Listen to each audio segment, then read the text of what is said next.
अस्सलाम वालेकुम दोस्तों, क्या हाल है? ठीक हैं? उम्मीद है सभी ठीक होंगे।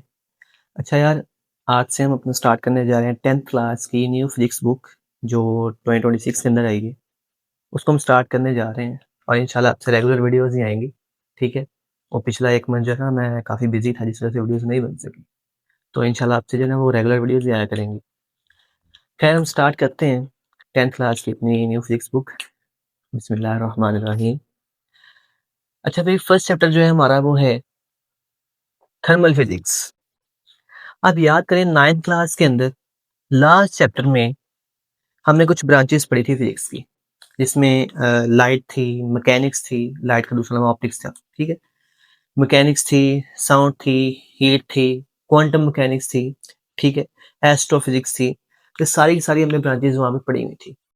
उन्हीं में से एक ब्रांच जो है हीट वो वाली, वो है हमारे पास ये थर्मल फिजिक्स। जहाँ पे भी वर्ड थर्म आ जाए या थर्मल आ जाए उसका मतलब होता है हीट। तो थर्मल फिजिक्स मतलब के हीट फिजिक्स, ठीक है? हम इसको देखते हैं डेफिनेशन को भी थर्मल फिजिक्स होती क्या है, ठीक है? देखें जरा, it is a branch of physics that studies heat, temperature and the interaction of thermal energy with material. अब जरा इसको समझते हैं कि क्या मतलब है इसका।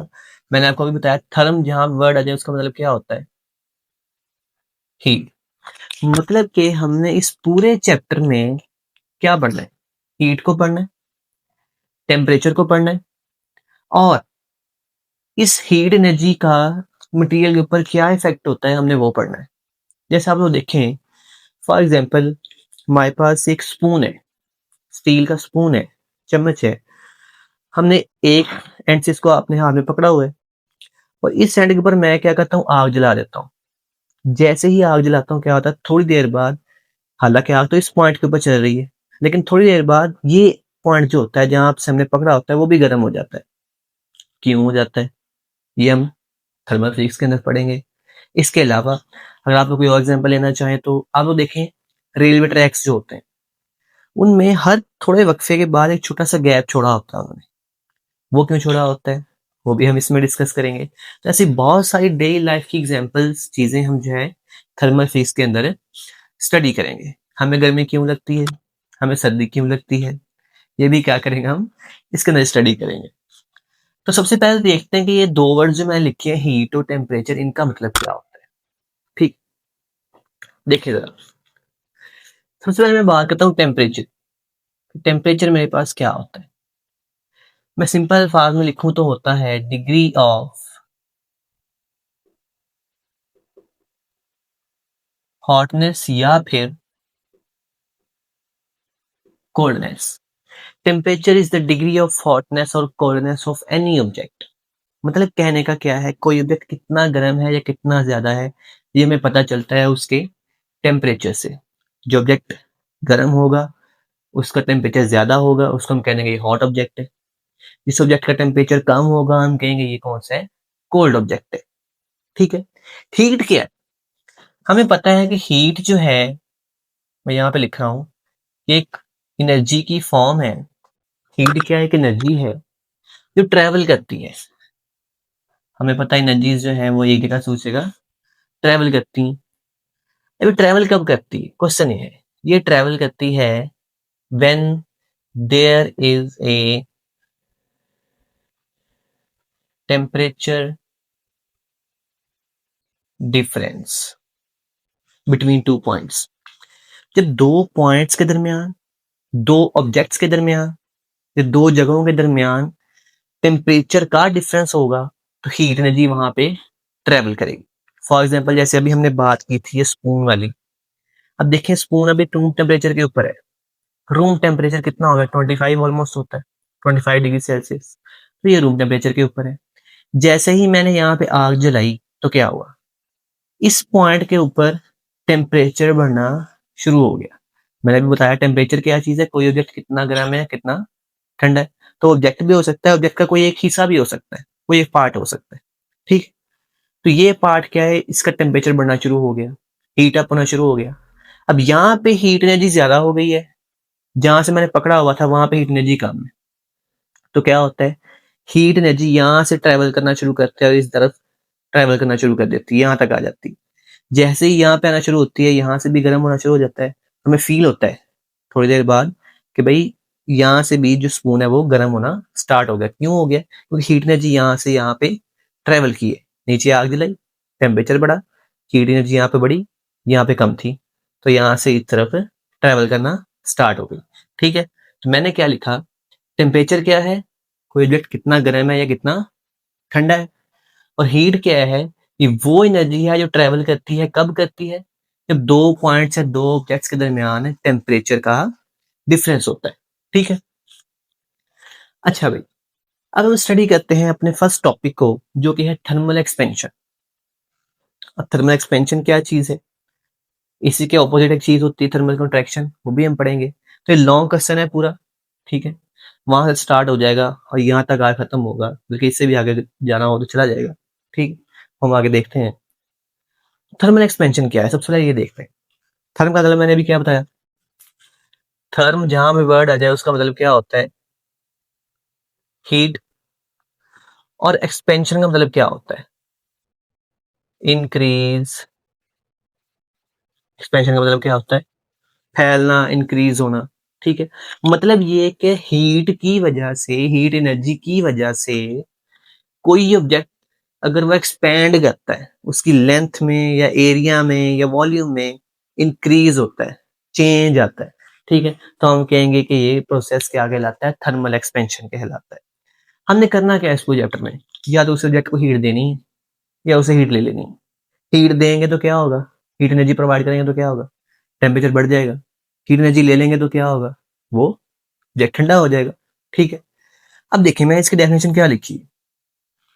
मैं लिखा है the change in the length, area और volume of a substance when it is heated. जब किसी भी ऑब्जेक्ट को हीट अप किया जाता है, किसी भी सब्सटेंस को हीट अप किया जाता है, तो हीट अप करने से क्या होगा? चेंज आएगा किसमें? उसकी लेंथ में, एरिया में या फिर वॉल्यूम में। लेंथ, एरिया या वॉल्यूम में चेंज आ जाएगा। आप चेंज की जगह इंक्रीज भी लिख सकते हो, तब भी ठीक होगा। ठीक है, the increase in the length, area और वॉल्यूम, तब भी ठीक हो जाएगा। तो मैंने चेंज लिखा है, आप लोग चेंज लिखना चाहें तो चेंज भी लिख सकते हैं। The change in length, area और volume of substance when it is heated. जब किसी ऑब्जेक्ट को हीट अप करते हैं, तो हीट अप करने पे उसकी लेंथ में, एरिया में या वॉल्यूम में अगर चेंज आ जाए, तो हम कहते हैं कि ये प्रोसेस कौन सा हुआ है? Thermal expansion. यहाँ तक क्लियर है? अब ये होता क्यों है? इसकी कुछ रीजंस भी होंगी, तो रीजन मैं नीचे लिखी। क्या है जरा देखें। जब हम किसी ऑब्जेक्ट को हीट अप करते हैं, हीट अप कैसे करते हैं? आग जलाएंगे, हीट एनर्जी प्रोवाइड करेंगे तो ऑब्जेक्ट हीट अप होना शुरू हो जाएगा। जैसे ही हीट अप होना शुरू होगा तो क्या होगा? उसका टेम्परेचर राइज होना शुरू हो जाएगा। जैसे वो स्पून वाली एग्जांपल है, क्या आपने क्या किया? यहाँ से आग जलाई, हीट एनर्जी प्रोवाइड करना शुरू की, तो क्या हुआ? इस पॉइंट का टेम्परेचर बढ़ गया, राइज हो गया। ठीक है, जब टेम्परेचर राइज होगा तो क्या होगा? जब टेम्परेचर बढ़ेगा तो उस ऑब्जेक्ट के या उस सब्सटेंस के जो पार्टिकल्स होंगे, the particles of the substance gains more kinetic energy. उनकी काइनेटिक एनर्जी बढ़ जाएगी। और हमें पता है कि जो काइनेटिक एनर्जी होती है, हम 9th क्लास में पढ़ के आए हैं कि होती है due to motion. Kinetic energy जो है किसी ऑब्जेक्ट की, वो क्या होती है? Energy due to motion. जब ऑब्जेक्ट मूव करता है उसके पास कौन सी एनर्जी होती है? काइनेटिक एनर्जी होती है। हम 9th क्लास में पढ़ के आ चुके हैं। ठीक है, तो मैंने लिखा कि जैसे हम हीट अप करेंगे टेम्परेचर बढ़ेगा, टेम्परेचर बढ़ेगा तो क्या होगा? उस सब्सटेंस के जो पार्टिकल है उनकी काइनेटिक एनर्जी बढ़ जाएगी, ज्यादा हो जाएगी। फॉर एग्जाम्पल, आप लोग जो आग के ऊपर बैठते हैं, सुकून से बैठे रहेंगे? नहीं ना, उठ के भागेंगे इधर उधर। तो ऐसे क्या होता है, जब हम किसी ऑब्जेक्ट को हीट अप करते हैं, उसके पार्टिकल्स भी क्या करते हैं? उठ के भागना शुरू करते हैं इधर उधर। जब भागते हैं तो क्या होता है? उन्हें ज्यादा जगह चाहिए होती है मूव करने के लिए। तो जब सारे पार्टिकल ऐसे भागना शुरू कर देते हैं, वो क्या करते हैं? सब्जेक्ट की जो बाउंड्री होती है, जो वॉल्स होती हैं, उसके ऊपर फोर्स लगाना शुरू कर देते हैं। जब फोर्स लगती है तो क्या होता है? वो ऑब्जेक्ट थोड़ा सा एक्सपेंड हो जाता है। देखना मैंने क्या लिखा है आगे। जैसे ही काइनेटिक एनर्जी बढ़ेगी, देयर मोशन बिकम्स फास्टर। मतलब कि काइनेटिक एनर्जी बढ़ने का मतलब क्या है? कि उनकी मोशन जो है वो ज्यादा तेज हो जाएगी। एंड दे स्प्रेड मोर, और वो फैलना शुरू हो जाएंगे ज्यादा। ठीक है। This process leads to the thermal expansion. इस प्रोसेस से क्या होगा कि थर्मली ऑब्जेक्ट जो है एक्सपेंड हो जाएगा। यहां तक क्लियर है? आई थिंक यहां तक समझ आ गई होगी आप लोगों को। थर्मल एक्सपेंशन है क्या? ऑब्जेक्ट को हीट अप करने पे अगर लेंथ, एरिया या वॉल्यूम में चेंज आ रही है, ठीक है, तो हम कहेंगे ये प्रोसेस क्या है? थर्मल एक्सपेंशन है। वो चेंज क्या होता है? वो इंक्रीज होता है, ठीक है। और हीट अप करने पे ऑब्जेक्ट्स का टेम्परेचर राइज हो जाता है। मैंने दोनों के अंदर फर्क बता दिया आपको। हीट क्या होती है, टेम्परेचर क्या होता है। हीट एनर्जी है और टेम्परेचर प्रॉपर्टी कह लें आप, जिसकी वजह से हम ये पता चलाते हैं कि ऑब्जेक्ट कितना गर्म है, कितना ठंडा है, ठीक है। और इसी टेम्परेचर के फर्क की वजह से हीट एनर्जी एक जगह से दूसरी जगह ट्रांसफर होती है, ठीक है। हमने क्या किया, हीट एनर्जी प्रोवाइड की और टेम्परेचर जो है वो थोड़ा सा इंक्रीज हुआ। टेम्परेचर इंक्रीज होने से काइनेटिक एनर्जी बढ़ी। काइनेटिक एनर्जी के बढ़ने से जो उनके पार्टिकल्स की मोशन है वो तेज हो गई, यानी ऑब्जेक्ट के पार्टिकल की मोशन तेज हो गई और ज्यादा फैलना शुरू हो गए, क्योंकि उन्हें जगह चाहिए फिर भागने के लिए, ठीक है। This process leads to thermal expansion. इससे क्या होता है कि ऑब्जेक्ट जो है वो थोड़ा सा एक्सपेंड हो जाता है। अब बिल्कुल इसी के ऑपोजिट एक और प्रोसेस होता है जिसका नाम है थर्मल कंट्रैक्शन। अब थर्मल का मतलब दोबारा क्या है, हीट लिखने की जरूरत नहीं है। कंट्रैक्शन का मतलब क्या है कि सिकुड़ना, कंप्रेस हो जाना, ठीक है। तो मैं यहाँ पर सिर्फ डिक्रीज लिख रहा हूं। मतलब कि इसमें क्या होगा, इसमें हमने हीट एनर्जी ऑब्जेक्ट को प्रोवाइड की थी। हीट एनर्जी ऑब्जेक्ट को प्रोवाइड की थी। थर्मल कंट्रैक्शन में क्या होगा, हमने ऑब्जेक्ट से हीट एनर्जी ले लेनी। कैसे ले सकते हैं? आप क्या करें, ऑब्जेक्ट को ठंडा करना शुरू कर दें। ऑब्जेक्ट को ठंडा करना शुरू कर दें, उससे क्या होगा, उस ऑब्जेक्ट के अंदर से हीट एनर्जी बाहर आ जाएगी। हीट एनर्जी बाहर आना शुरू हो जाएगी, ठीक है। तो मैंने क्या लिखा, the change in length, area और volume on cooling is called thermal contraction. आप ऑब्जेक्ट को ठंडा करना शुरू करें, उससे क्या होगा कि उसकी लेंथ, एरिया या वॉल्यूम में चेंज आएगा। इसमें भी चेंज आना है, इसमें भी चेंज आना है। चेंज क्या आना है, एक्सपेंशन में इंक्रीज होता है, कंट्रैक्शन में डिक्रीज आना है, ठीक है। अब इसकी भी कोई ना कोई रीजन होंगी, तो बिल्कुल इसके ऑपोजिट रीजन होंगी। इसमें हमने क्या किया था, हीट अप किया था, इसमें क्या करेंगे, कूल करेंगे, ठीक है। इसमें हीट अप करने पे टेम्परेचर राइज हो गया था और थर्मल कंट्रैक्शन में कूल करने से टेम्परेचर जो है वो गिर जाएगा, कम हो जाएगा। जब टेम्परेचर कम होगा तो काइनेटिक एनर्जी भी कम हो जाएगी। इसमें टेम्परेचर ज्यादा हुआ था तो काइनेटिक एनर्जी तेज हो गई थी, ज्यादा हो गई थी। पार्टिकल्स की जो मोशन है वो तेज हो गई थी। इसमें क्या है, जैसे ही टेम्परेचर कम होगा तो जो काइनेटिक एनर्जी है पार्टिकल्स की वो कम हो जाएगी। आप देखो सर्दियों में क्या होता है, बहुत ज्यादा ठंड हो तो हम क्या करते हैं, थोड़ा सा सुकड़ के बैठते हैं, तंग तंग होके बैठते हैं ताकि हमें सर्दी थोड़ी कम लगे। तो ऐसे क्या होता है, जैसे हम कूल करना शुरू करते हैं तो पार्टिकल्स जो क्रीप आना शुरू हो जाते हैं, उनकी काइनेटिक एनर्जी कम हो जाती है, ठीक है। तो मैंने लिखा आफ्टर लूजिंग एनर्जी, कौन सी एनर्जी, काइनेटिक एनर्जी, सॉरी यहाँ पे हीट एनर्जी है। आफ्टर लूजिंग हीट एनर्जी क्या होगा, जैसे कूल करेंगे जो हीट एनर्जी है उस ऑब्जेक्ट से बाहर आना शुरू होगी। आपने एक चीज हमेशा याद रखनी है, चीजें हमेशा हाई से लो की तरफ मूव करती हैं। हाई पोटेंशियल से लो की तरफ मूव करते हैं। जहां पे हीट एनर्जी ज्यादा होगी वहां से हीट मूव करना शुरू करेगी जहां पे हीट एनर्जी कम होगी। पहले ऑब्जेक्ट के अंदर हीट एनर्जी ज्यादा थी, हमने क्या किया, उसको ठंडा करना शुरू किया। ऑब्जेक्ट के बाहर टेम्परेचर गिर गया, क्योंकि बाहर लेट से ये कोई ऑब्जेक्ट ही है, ठीक है, काफी गर्म है, मैंने इसको गर्म किया हुआ है। मैं क्या करता हूँ, इसको बर्फ के ऊपर रख देता हूँ जाके, तो क्या होगा, इसमें से हीट जो है निकल के बाहर आना शुरू हो जाएगी, ठीक है। तो ऐसे क्या होगा, कूल करने पे एनर्जी, हीट एनर्जी लॉस हुई। उसके जैसे क्या हुआ, ऑब्जेक्ट के जो पार्टिकल है वो क्लोज क्लोज आना शुरू हो गए ठंड की वजह से। और जब क्लोज क्लोज आएंगे तो क्या होगा, वो ऑब्जेक्ट जो है कॉन्ट्रैक्ट कर जाएगा, सुकड़ जाएगा। यहाँ तक आई थिंक समझ आ गई आपको। थर्मल एक्सपेंशन में क्या होना है, हीट एनर्जी प्रोवाइड करनी है और हीट एनर्जी प्रोवाइड करने से ऑब्जेक्ट ने थर्मली एक्सपेंड कर जाना है। और थर्मल कंट्रैक्शन में क्या होना है, हमने उसको ठंडा करना है। ठंडा करने पे क्या होगा, उसकी लेंथ, एरिया या वॉल्यूम जो है वो कम हो जाएंगी, मतलब कि ऑब्जेक्ट जो है वो कॉन्ट्रैक्ट कर जाएगा, ठीक है। अब हम पढ़ते हैं टाइप्स को। आपने याद रखना है कि चाहे थर्मल एक्सपेंशन है चाहे थर्मल कंट्रैक्शन है, दो तरह की होती हैं। एक होती है लीनियर थर्मल एक्सपेंशन, एक होती है वॉल्यूम थर्मल एक्सपेंशन। अब ये क्या चीजें यार देख लेते हैं। जहां पे भी वर्ड लीनियर आ जाए, इसका मतलब होता है, लीनियर का मतलब होता है एक, लीनियर का मतलब होता है वन।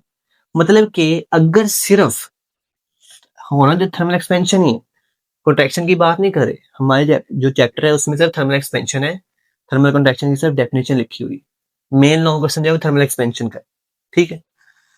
आप क्या कहें, थर्मल एक्सपेंशन की दो टाइप्स हैं, लीनियर और वॉल्यूम थर्मल एक्सपेंशन। लीनियर की अगर हम बात करें, अगर तो हीट अप करने पे सिर्फ ऑब्जेक्ट की लेंथ में चेंज आ रहा है, दोबारा सुन लें, थर्मल एक्सपेंशन में हीट अप करना होता है, तो हीट अप करने पे अगर सिर्फ लेंथ में चेंज आ रहा है, लेट्स से इसको हमने हीट अप करना शुरू किया, इसकी सिर्फ लेंथ इंक्रीज हुई है, लेंथ बढ़ी है, मतलब कि सिर्फ एक सिमत में ये एक्सपैंड हुआ है, ऐसा नहीं हुआ कि इस तरफ कोई बढ़ा है और थोड़ा सा ऊपर कोई बढ़ा है, ऐसा नहीं, सिर्फ एक सिमत में इसकी लेंथ चेंज हुई है, तो हम कहेंगे this is known as linear thermal expansion, जिसमें ऑब्जेक्ट की सिर्फ एक डायमेंशन के अंदर ही लेंथ चेंज होती है, ठीक है। और वॉल्यूम में क्या होगा, वॉल्यूम क्या होता है, वॉल्यूम में तीन लेंथ्स होती हैं, एक तो उसकी लंबाई, उसकी चौड़ाई और ऊंचाई, लेंथ विड्थ और हाइट तीनों होती हैं, तो अगर तीनों में चेंज आ रहा है तो फिर क्या होगा, वॉल्यूम थर्मल एक्सपेंशन होगा। यहां तक क्लियर है, दो टाइप्स हैं, लीनियर थर्मल एक्सपेंशन और वॉल्यूम थर्मल एक्सपेंशन। अगर तो सिर्फ लेंथ में चेंज आ रहा है तो लीनियर थर्मल एक्सपेंशन होगी, अगर वॉल्यूम में तीनों लेंथ में चेंज आ रहा है, यानी लेंथ विड्थ और हाइट में सभी में चेंज आ रहा है, तो फिर वो वॉल्यूम थर्मल एक्सपेंशन होगी। अच्छा भाई, अब देखें, थर्मल एक्सपेंशन सॉलिड्स में भी होती है, लिक्विड्स में भी होती है, गैसेस में भी होती है, तो हम सभी को पढ़ेंगे। तो आज हम पढ़ते हैं जी सॉलिड्स को। सबसे पहले देखते हैं जी सॉलिड्स के अंदर लीनियर थर्मल एक्सपेंशन कैसे होती है। तो मैंने डेफिनेशन लिखी है, if the length of a solid changes upon heating. किसको पढ़ रहे हैं, लीनियर थर्मल एक्सपेंशन को, वॉल्यूम की भी बात नहीं कर रहे, इसको भी भूल जाए, लीनियर थर्मल एक्सपेंशन पढ़ें जिसमें सिर्फ लेंथ में चेंज आता है। तो मैंने क्या लिखा, अगर सॉलिड ऑब्जेक्ट की लेंथ में चेंज आ रहा है, कब आ रहा है, हीट करने पे, क्यों, थर्मल एक्सपेंशन पढ़ रहे हैं तो हीट अप करना है, हीट अप करने पे अगर सॉलिड की लेंथ में चेंज आ रहा है, this is known as linear thermal expansion in solids. Definition clear हो गई, if the length of solid changes upon heating, this is called, sorry, this is called linear thermal expansion in solids. अब ये long question है आपका complete, तो मैंने notes की form में आपको लिख दिया है, ठीक है। आपको पिक्चर चाहिए होगी तो मैं नीचे डिस्क्रिप्शन में व्हाट्सएप ग्रुप का लिंक दे दूंगा, उसमें पिक्चर्स मैं ऐसे ही अपलोड कर दूंगा, ठीक है। तो आप वहां जाके देख लीजिएगा, नोट्स बनाने हो नोट्स बना लीजिएगा, वैसे सेव करनी हो वैसे कर लीजिएगा। फिर हम क्या करते हैं, एक्सप्लेनेशन पढ़ते हैं। फॉर एग्जाम्पल हमारे पास एक ये रॉड है, यहां से लेकर यहां तक, जिसकी लेंथ है एल नॉट, आप इसको एल ओ पढ़ लें या एल नॉट पढ़ लें, एक ही बात है। एल ओ मतलब ओरिजिनल, ओरिजिनल लेंथ उसकी ये है L not. For example this is the rod, ये तुम लोगों को मानने के लिए मैंने रखी हुई है, ठीक है, हम लोग की पढ़ाई इससे होनी है। फिर हमारे पास एक रॉड है, लेट्स यहां से लेकर यहां तक इसकी लेंथ है, ठीक है, तो इसकी लेंथ को मैं कहता हूं G L not, L not. मैंने क्या किया, इसको हीट अप करना शुरू किया। जब हीट अप करना शुरू करेंगे तो क्या होगा, देखो जरा, जब हीट अप करेंगे तो इसकी लेंथ में क्या होगा, चेंज आएगा। चेंज आने का मतलब है इसकी लेंथ ने इंक्रीज होना है, क्योंकि थर्मल एक्सपेंशन हम कर रहे हैं, तो लेंथ ने क्या करना है, इंक्रीज करना। लेट से हमने गर्म करना शुरू किया, इसकी लेंथ थोड़ी सी इंक्रीज कर जाएगी, थोड़ी सी इंक्रीज कर जाएगी। तो जैसे ही मैंने इसको गर्म किया, लेट से ये इसकी ओरिजिनल लेंथ थी, इसको मैंने वैसे नीचे बना लिया, लेकिन जब गर्म किया तो इसकी लेंथ थोड़ी सी इंक्रीज होगी, यहां तक आ गई। जो ब्लू पार्ट है ये इंक्रीज वाला है, ठीक है। जैसे मैंने गर्म करना शुरू किया तो इसकी लेंथ इंक्रीज हुई और यहां तक आ गई, ठीक है। इसको मैंने लिख दिया सिंपल एल। दोबारा सुन लें, ओरिजिनल लेंथ कौन सी थी, एल नॉट, गर्म करने पे कितनी हो गई, सिंपल एल होगी, ठीक है। तो मैंने यहाँ पे लिख दिया, consider a metal rod with initial length, initial मतलब पहले वाली लेंथ जो उसकी ओरिजिनल लेंथ होगी, जो कि एल नॉट थी, जो कि एल नॉट थी, एट टेम्परेचर टी नॉट। और लेट्स से अब ये रूम टेम्परेचर के ऊपर है, तो मैं कहता हूँ जिसका जो टेम्परेचर है वो है टी नॉट, कि टी नॉट यानी रूम टेम्परेचर के ऊपर इसकी जो लेंथ थी वो थी L naught on heating to the temperature T. मैंने क्या किया, इस टेम्परेचर को बढ़ाना शुरू किया, लेट्स से इसके नीचे कोई आग लगा दी मैंने, ठीक है, तो इसका टेम्परेचर बढ़ के टी हो गया, टी नॉट से टी हो गया। तो इस टेम्परेचर के ऊपर इसकी जो लेंथ हो जाएगी वो क्या होगी, it's new length becomes L, इसकी न्यू लेंथ जो है वो एल बन जाएगी। यहाँ तक क्लियर है। हमारे पास एक रॉड थी जिसका रूम टेम्परेचर के ऊपर टी नॉट था और उसकी लेंथ थी एल नॉट। हमने उसको हीट अप किया, टेम्परेचर चेंज किया, उसका बढ़ा दिया, तो टी नॉट से टी बन गया और इसकी जो लेंथ थी वो भी इंक्रीज हुई, वो एल नॉट से एल बन गई। ठीक है, अब हमने क्या करना है, हमने वो चेंज निकालना है, कितनी चेंज हुई। ठीक है, so the increase in length is, जो लेंथ में इंक्रीज है वो किसके इक्वल होगा, जरा देखें। अब मैथमेटिकली इसको परफॉर्म करते हैं या प्रूव करते हैं। गर्मी काफी ज्यादा है, मेरे मुंह से पता नहीं क्या क्या निकल रहा है। मैथमेटिकली देखें जरा, ओरिजिनल लेंथ कितनी थी, ओरिजिनल लेंथ थी एल नॉट, तो हमने एल नॉट लिख दिया यहाँ पे। न्यू लेंथ कितनी आई थी, जब गर्म किया तो तब लेंथ कितनी बन गई थी, एल, तो हमने वो लिख दिया। अब चेंज निकालना है, फर्क निकालना है, तो कैसे निकालेंगे। फॉर एग्जाम्पल ये ओरिजिनल लेंथ थी, जैसे ही हमने क्या किया, इसको हीट अप करना शुरू किया तो इसकी लेंथ यहाँ से बढ़ के यहाँ पे आ गई। अब मुझे फर्क निकालना है, कितना चेंज आया, तो इतना चेंज आया है ना, इतना चेंज आया है। इतना चेंज निकालूंगा मैं कैसे, पूरी जो बाद में लेंथ है उसमें से अगर मैं ओरिजिनल लेंथ को माइनस कर दूं, यहाँ पे देखें, ये ओरिजिनल लेंथ थी और ये लेंथ बाद में जो गर्म करने के बाद आई, इस पूरी लेंथ में से अगर मैं इस ओरिजिनल लेंथ को माइनस कर दूं तो पीछे जो मेरे पास बचेगी वो कौन सी होगी, वो चेंज जो आया है इसकी लेंथ के अंदर वो मुझे मिल जाएगा, पता चल जाएगा। जो बाद में पूरी लेंथ आई है उसमें से ओरिजिनल लेंथ को माइनस कर दिया जाए, इतने पार्ट को निकाल दिया जाए जो रेड वाला है, तो पीछे वो वाली लेंथ बचेगी जो इंक्रीज हुई है, जितना चेंज आया। तो हम क्या करेंगे, चेंज इन लेंथ जिसको हम डेल्टा एल से लिखते हैं, डेल्टा का मतलब चेंज होता है, ठीक है। न्यू लेंथ में से, जो कि न्यू लेंथ एल थी, उसमें से अगर हम माइनस कर दें ओरिजिनल लेंथ को एल नॉट को, तो हमें चेंज मिल जाएगा, पता चल जाएगा कितना लेंथ में चेंज हुआ है। ठीक है, हमने यहाँ पे ये लिख दिया, इसको मैंने बोलिए क्वेश्चन नंबर 1।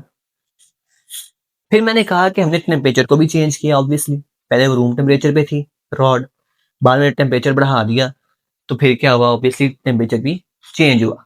तो टेम्परेचर कैसे निकालेंगे चेंज, सेम प्रोसेस से, कि जो बाद में टेम्परेचर है उसमें से अगर पहले वाले टेम्परेचर को माइनस कर दें, हमें पता चल जाएगा हमने कितना टेम्परेचर उसमें चेंज किया था।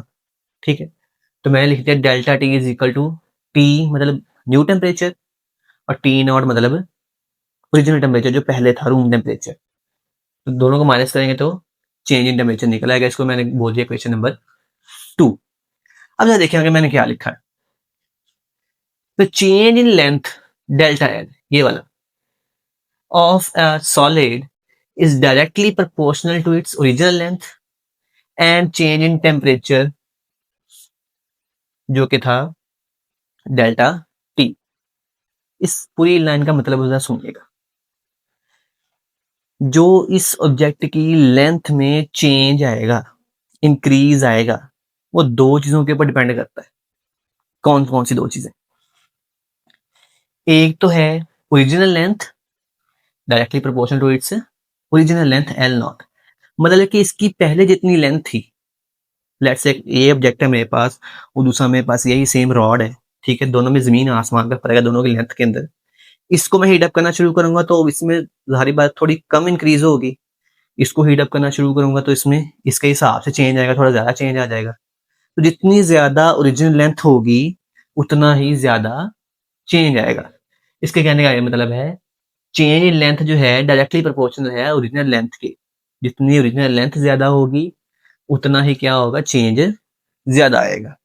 ठीक है, और दूसरी बात कही चेंज इन टेम्परेचर, आप टेम्परेचर को कम बढ़ा रहे हो, लेट्स से दो ऑब्जेक्ट हैं दोनों की लेंथ सेम है, ठीक है, एक को आप गर्म कर रहे हो 55 डिग्री सेल्सियस पे, एक को आप गर्म कर रहे हो 100 डिग्री सेल्सियस पे, ठीक है, टेम्परेचर का डिफरेंस है, तो कौन सा ज्यादा इंक्रीज होगा, जिसका टेम्परेचर ज्यादा होगा इसको आप 55 पे कर रहे थे, इसको आप 100 पे कर रहे थे, तो 100 वाले में ज़्यादा चेंज आएगा लेंथ में और 55 वाले में थोड़ा कम चेंज आएगा लेंथ में।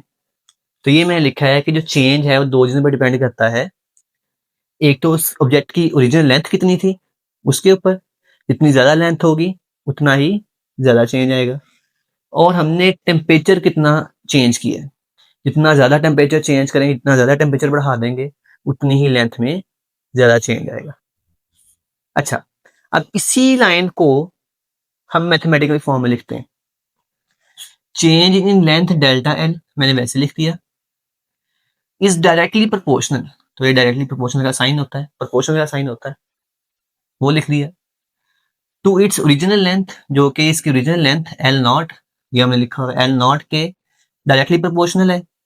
और साथ में दूसरी चीज कौन सी है, चेंज इन टेम्परेचर, जो कि है डेल्टा टी, तो ये डेल्टा टी मैंने साथ में लिख दिया। ये जो लिखा हुआ है यू आर ही लिखा हुआ है टेम्परेचर का, ये टेम्परेचर का ही आगे पार्ट है शुभ, ठीक है। तो डेल्टा एल डायरेक्टली प्रोपोर्शनल किसके आ गया, एल नॉट डेल्टा टी के, ये समझ आ गई। अब हमें पता है कि मैथ्स का रूल है, जब भी हम प्रोपोर्शनल साइन को इक्वल में कन्वर्ट करते हैं तो कोई ना कोई कांस्टेंट आता है। तो कांस्टेंट यहाँ पे क्या आ गया, अल्फा, कांस्टेंट क्या आ गया, अल्फा। अच्छा, अब यहाँ से अल्फा की वैल्यू निकालनी हो तो क्या बनेगा, अल्फा ऐसे रहने दें, एल नॉट डेल्टा टी इसके साथ मल्टीप्लाई हो रहा है, इसको उठा के इधर लेके आएंगे तो डेल्टा एल के नीचे आ जाएगा, तो मैंने यही कर दिया, डेल्टा एल वैसे लिख दिया, एल नॉट डेल्टा टी को इसके नीचे लेके आना था, मैंने वो लिख दिया, अल्फा एक साइड पे रह गया, ठीक है। तो ये मेरे पास आ गया अल्फा, जिसका दूसरा नाम है coefficient of linear thermal expansion. इसको याद रखना है आप लोगों ने एमसीक्यूज के लिए भी, coefficient of linear thermal expansion. इतना क्लियर है। अच्छा भाई, अब ये इसको मैंने थर्ड इक्वेशन बोला था, इक्वेशन नंबर 3। अब मैं क्या करता हूँ, इसी इक्वेशन को लेता हूँ दोबारा से, जो कि है delta L is equal to alpha L naught delta T. मुझे पता है डेल्टा एल किसके इक्वल था, यहाँ पे देखिए डेल्टा एल किसके इक्वल है, एल माइनस एल नॉट के, एल माइनस एल नॉट के। तो मैंने क्या किया, डेल्टा एल की जगह क्या पुट कर दिया, L minus L not put कर दिया। तो क्या बना, डेल्टा एल की जगह आ गया एल माइनस एल नॉट, बाकी सारी वैल्यू वैसे ही रही। मुझे क्या फाइंड करना है, मुझे क्या फाइंड करना है, मुझे फाइंड करना है जब मैंने इसको हीट अप किया, हीट अप करने की वजह से इसकी लेंथ में चेंज आया, तो बाद में इसकी लेंथ हुई कितनी है, कि चेंज आने के बाद इसकी जो लेंथ थी वो कितनी बदल गई है, क्या वैल्यू आएगी, मुझे वो वैल्यू फाइंड करनी है। मैंने इसको गर्म किया, लेंथ चेंज हुई, डेल्टा तो निकाल लिया, कितना चेंज आया, तो बाद में जो लेंथ आई है हमारे पास वो कितनी है, वो हमने निकाली, तो क्या करेंगे, देखें जरा, बाद वाली लेंथ कौन सी है, न्यू लेंथ कौन सी है, सिंपल एल है, तो मुझे यहाँ पे एल एक तरफ रखना है, बाकी सारी वैल्यू दूसरी तरफ ले जाऊंगा। तो ये माइनस एल नॉट है ना, जब उधर लेके जाएंगे तो प्लस का बन जाएगा, तो जब उधर ले गए तो क्या हो गया, प्लस का एल नॉट बन गया, बाकी सारी वैल्यू वैसे आ जाएगी, ये इसमें प्लस हो जाएगा तो बनेगा एल वैसे रह गया, एल नॉट इधर आके प्लस का हो गया, और बाकी plus alpha L naught delta T. अब अगर आप लोग देखो, एल नॉट ये भी है और एल नॉट ये भी है, तो दोनों में कॉमन आ रहा है, तो आप लोग कॉमन ले लें तो क्या बनेगा, एल वैसे ही आ गया, एल नॉट नीचे लिख लिया, और इसकी जगह वन रह गया, क्योंकि एल नॉट यहाँ से कॉमन आ गया ना, तो एल नॉट बाहर आ गया, वन आ गया, प्लस वैसे ही, अब इस पूरी वैल्यू में से एल नॉट बाहर आ गया, तो एल्फा डेल्टा टी अंदर वैसे बच गया। तो ये मेरे पास है इक्वेशन नंबर 4, जो कि लास्ट इक्वेशन है, जिसको हम यूज कर सकते हैं इस रॉड की न्यू लेंथ को फाइंड करने के लिए। इसमें कौन कौन सी चीजें हैं, हमें उसकी ओरिजिनल लेंथ का पता होना चाहिए, हमें अल्फा की वैल्यू पता होनी चाहिए, और हमें ये पता होना चाहिए कि भाई हमने टेम्परेचर कितना चेंज किया। यहाँ तक समझ आ गई है। लॉन्ग क्वेश्चन है हमारा ये, लीनियर थर्मल एक्सपेंशन क्या है, हीट अप करने पे अगर सॉलिड की लेंथ इंक्रीज हो रही है, this is called linear thermal expansion. हमारे पास एक रॉड है जिसकी ओरिजिनल लेंथ एल नॉट है और टेम्परेचर टी नॉट, मतलब रूम टेम्परेचर के ऊपर, हमने उसका टेम्परेचर बढ़ा दिया टी तक, उसकी लेंथ भी बढ़ गई, एल नॉट से एल पे आ गई। हमने क्या किया, पहले चेंज निकाल लिया कि भाई चेंज कैसे निकालते हैं, बाद वाली में से पहले वाली को माइनस कर दें, तो चेंज पता चल जाएगा कितना चेंज आया, ठीक है। तो ये आई थिंक सारा आपको समझ आ गया होगा, दोबारा रिपीट करने की जरूरत नहीं है, देखना है आप लोगों ने दोबारा एक मरतबा, वीडियो बैक कर लें। अच्छा भाई, अब बात करते हैं हम इस अल्फा की, जो कि है coefficient of linear thermal expansion alpha. इसकी मैं डेफिनेशन यहाँ पे लिखने की बजाय यहाँ पे लिखता हूँ। इसको मैं रेज करता हूँ यहाँ से, और यहाँ पे मैं आपको डेफिनेशन लिखता हूँ। अच्छा, तो अब हम देखते हैं कि जो अल्फा हमारे पास आया था coefficient of linear thermal expansion की डेफिनेशन देखते हैं। फार्मूला तो हमने वहाँ पे देख लिया ना, ये फार्मूला दोबारा लिख दिया, delta L over L naught delta T. तो इसी से हम क्या करते हैं, इसी फार्मूले से हम इसकी डेफिनेशन बनाते हैं। कैसे बनेगी? तो change in length L delta L, जो कि ऊपर डेल्टा एल था, तो मैं लिखा change in length delta L, change in length delta L divide किस पे हो रहा है? ओरिजिनल लेंथ के ऊपर हो रहा है, और चेंज इन टेम्परेचर के ऊपर हो रहा है। तो मैंने लिख दिया तो change in length delta L पर यूनिट लेंथ, जिसको हम एल नॉट बोलते हैं, आप यूनिट की लेंथ की जगह आप ओरिजिनल लेंथ भी लिख सकते हो तो भी ठीक होगा। ठीक है, तो change in length delta L per original length या पर यूनिट लेंथ, जो कि है L naught, and change in temperature, and change in temperature is called alpha, यानी coefficient of linear thermal expansion. अभी अल्फा हमें बताता क्या है? जरा देखो, कोई ऑब्जेक्ट जो होते हैं थोड़ी ज्यादा हीट एब्जॉर्ब करते हैं, जैसे दो लोग हैं, ठीक है, हमने क्या किया, दोनों को गर्मी के अंदर बैठा दिया।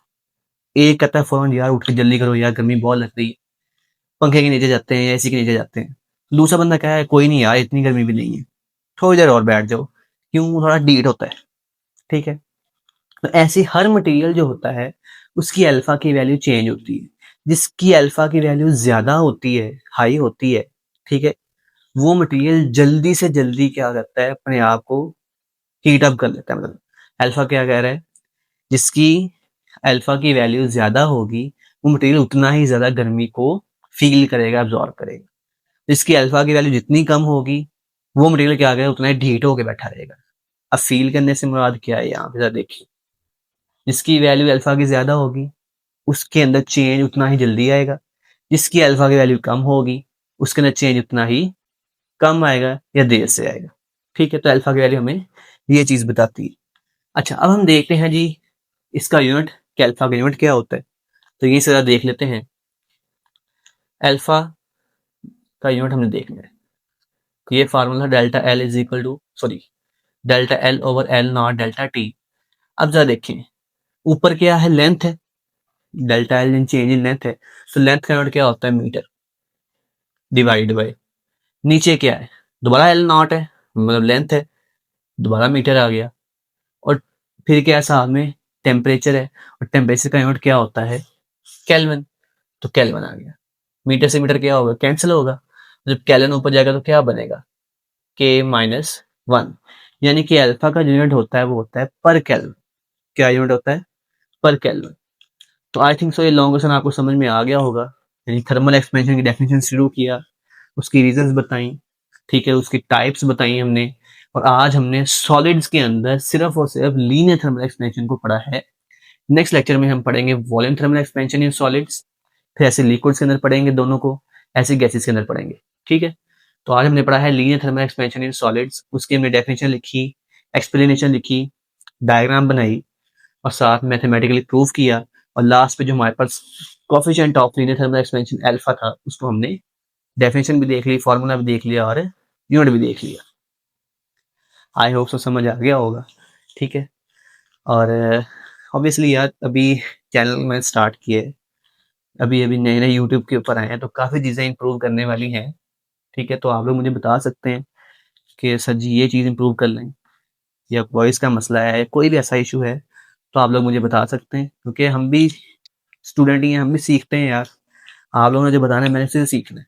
ठीक है, और इंशाल्लाह आप जो वीडियोज़ हैं ना वो रेगुलर आया करेंगे। ठीक है, रेगुलर वीडियोज़ आया करेंगे। और दूसरी बात कि जो मैंने अभी बात की थी पहले, कि अगर आपको इसकी पिक चाहिए, पूरे बोर्ड की पिक चाहिए, तो मैंने डिस्क्रिप्शन के अंदर वो व्हाट्सएप का लिंक दिया हुआ है। ठीक है, आप उसको ज्वाइन कर लें। उसमें क्या है कि पिक्स आपको जैसे ही लेक्चर अपलोड होंगे, साथ ही मैंने पिक्चर भी यहाँ पे सेंड कर दिया करनी है, तो आप लोग वहाँ से देख लिया करेंगे। नोट्स बना लिया करेंगे, या वैसे ही अपने फ़ोन में सेव करनी हो तो वो भी कर सकते हैं। ठीक है, और अगर कोई क्वेश्चन हो इसके रिलेटेड तो कमेंट्स में पूछ सकते हैं आप लोग। इंशाल्लाह मैं वहाँ पे आंसर दूँगा, या अगर व्हाट्सएप में पूछना है तो आप वहाँ पे पूछ सकते हैं, तो भी मैं आंसर कर दूँगा। तब तक के लिए ख्याल रखिएगा, फिर नेक्स्ट वीडियो में मिलते हैं। अल्लाह हाफ़िज़।